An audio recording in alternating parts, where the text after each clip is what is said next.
టీనేజ్లో ఉన్న పిల్లల్లో టీత్ అలైన్మెంట్ కోసం చేసిన ట్రీట్మెంట్ ఫెయిల్ అయిపోయి మళ్ళీ సెకండ్ ట్రీట్మెంట్ అవసరం పడుతుంది. ఇలా ఎందుకు జరుగుతుంది? దీనికి ముఖ్యమైన 3 కారణాలు ఉన్నాయి. మొదటిది రిటైనర్ క్లిప్స్ సరిగ్గా వాడకపోవడం. ట్రీట్మెంట్ అయ్యాక, యాక్టివ్ ట్రీట్మెంట్ అయ్యాక, బ్రేసెస్ కానీ అలైనర్స్ కానీ వాడాక రిటైనర్ క్లిప్స్ అనేది వాడాల్సి ఉంటుంది. 1 ఇయర్ కానీ 2 ఇయర్స్ కానీ పిల్లలు రిటైనర్ సీరియస్గా తీసుకోరు. దానివల్ల చేసిన ట్రీట్మెంట్ మొత్తం ఫెయిల్ అయిపోతుంది. సెకండ్ థింగ్, విజ్డమ్ టీత్ వచ్చేటప్పుడు చాలా ఫోర్స్ పెడతాయి. దీనివల్ల వేరే పళ్ళ అలైన్మెంట్ మొత్తం పాడైపోతుంది.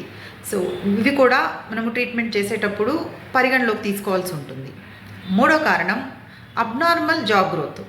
అనుకోకుండా కొన్ని కేసెస్లో జా గ్రోత్, బోన్స్ అనేవి పెరగడం ఆగిపోవాల్సిన టైంలో ఆగకుండా ఎక్కువ టైం కంటిన్యూ అవుతాయి. దానివల్ల టీత్ అలైన్మెంట్, జా పొజిషన్ మారి టీత్ అలైన్మెంట్ మొత్తం మారిపోతుంది. సో ఈ కారణాల వల్ల ట్రీట్మెంట్ ఫెయిల్ అయ్యి మళ్ళీ సెకండ్ ట్రీట్మెంట్ అవసరం పడుతుంది.